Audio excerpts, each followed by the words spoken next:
Karamihan sa mga bata, pihikan sa pagkain, ako lalo na paggulay.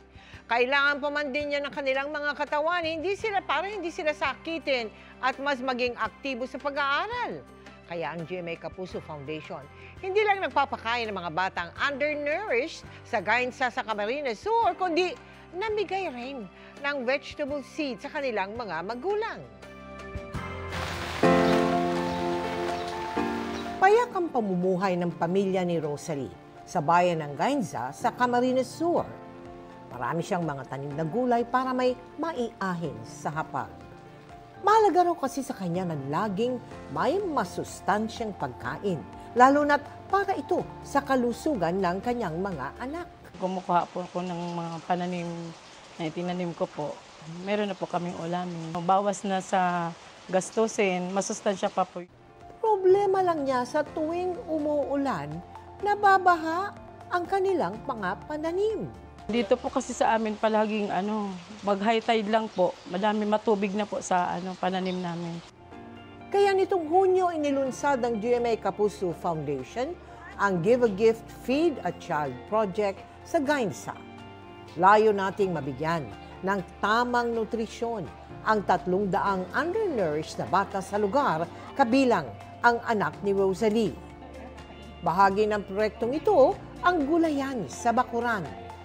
Katuwang ang Department of Agriculture ng Gainsa, tinuruan natin ang mga magulang na magtanim para tuloy-tuloy na may mapagkunan sila ng masustansyang pagkain para sa mga bata. Ang kadalasan pong problema dito sa Gainsa, pag umuulan, bumabaha. And part of the urban gardening is the vertical farming. Maglalagay na lang tayo ng mga sabitan para makapagtanim. I-recycle lang yung mga like PET bottles, mga sirang palanggana. Pwede na yung gamitin as pots. Namahagi rin tayo ng mga seedlings bilang panimula. Maraming salamat po sa GMA. Dagdag kaalaman din po. Ang seedlings po, hindi ko na po bibilhin. Meron na po akong pantanim. May aanihin pa. Anumang lakas ng pagyanig ng lindol o paghagupit ng bagyo, hinding-hindi matitibag ang pangarap ng mga kabataang patuloy na nagsusumikap sa pag-aaral para sa kanilang mga pangarap. Ganyan ang mga estudyanteng nakilala namin sa Ubay, sa Bohol, na nahandugan ng GMA Kapuso Foundation ng bago at matitibay na mga silid-aralan. Dinadayo ang Bohol dahil sa natatangin nitong mga magagandang tanawin, gaya ng pamosong Chocolate Hills. Pero noong October 2013, niyanig ng 7.2 magnitude na lindol ang probinsya. At makalipas ang 8 taon, nanalasa naman ang Super Typhoon Odette. Kabilang sa lubhang naapektuhan ng mga kalamidad, ang Ubay 3 Elementary School at Bulilis Elementary School. Nakita ko yung may mga trusses na nandun sa playground, yung mga rooms bukas. Ang grade 6 student na si Kyla, naranasan anyang mag-eskwela sa sirang silid-aralan. Sa kabila nito, nanatiling matayo ang kanyang pangarap. Hindi lang mama na pupuyat-puyat. Tapos habang binabantayan kami, tapos wala man lang kami magawa para sa kanila. Gusto kong ibigay lahat ng makakaya ako. Yun lang naman po talaga yung kayang ibigay ng may hirap ng magulang sa mga anak nila, yung pagpursigihan sila. Taong 2016, una tayong nagpatayo ng 19 na kapuso classrooms para sa mga naapektuhan ng lindol sa Bohol.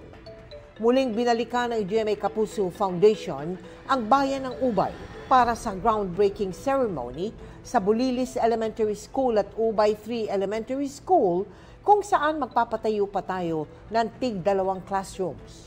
Gumagamit din tayo ng tinatawag na LGSF or Light Gauge Steel Frames. Ito yung mga framing system kung saan naka-integrate yung ating kisame saka yung ating wall system. Kaya ang mga schools natin, buhos, talagang pinatibay natin to be able to withstand intensity 8 earthquakes. Namahagi rin tayo ng mga gamit pang eskwela at hygiene kits para sa mga mag-aaral.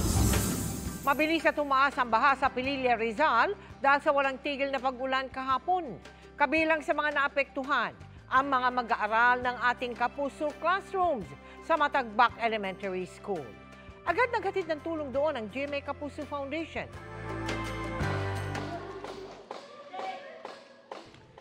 Unang nagpatayo ang GMA Kapuso Foundation ng mga silid-aralan sa Matagbak Elementary School sa Pililla, Rizal noong taong 2010 matapos ang paghagupit ng Bagyong Ondoy. Matapos ang 14 na taon, nanalasa naman ang Bagyong Enteng na sinira ang mga classroom. Agad nating yang pinagawa para mas komportable at maging maayos ang pag-aaral ng mga estudyante. Nitong Hulyo, pinasinayaan natin ang bagong rehabilitated classrooms na agad sinubok ng masamang panahon. Tila nanumbalik ang takot ng mga guro at mag-aaral dahil sa walang tigil na pag-ulan kahapon. Umapaw kasi ang creek na katabi ng paaralan kaya binaha ang buong eskwelahan. 8 minutes lang po yung interval. Pumasok na po sa bahay namin around 5:22, halos matangay na po yung van namin. Natatakot na din po kasi yung pinsala po sa mga gamit, lalo na po sa school ma'am, yung mga pagpupundar po, palibagong pundar na naman po. Dagdag kalbaryo rin sa mga guro ang mga gamit sa eskwela na hindi na mapapakinabangan. Kaninang hapon, sinuong ng GMA Kapuso Foundation ang malakas na ulan para makapaghatid ng food packs at cleaning materials para sa halos 300 mag-aaral at teaching at non-teaching personnel sa Matagbak Elementary School. Sa ngayon, nag-uusap na rin ang Department of Education at Local Government Unit ng Pililla para makahanap ng pangmatagalang solusyon para sa ikabubuti ng mga mag-aaral. Ang plano po namin dito ay i-relocate po ito.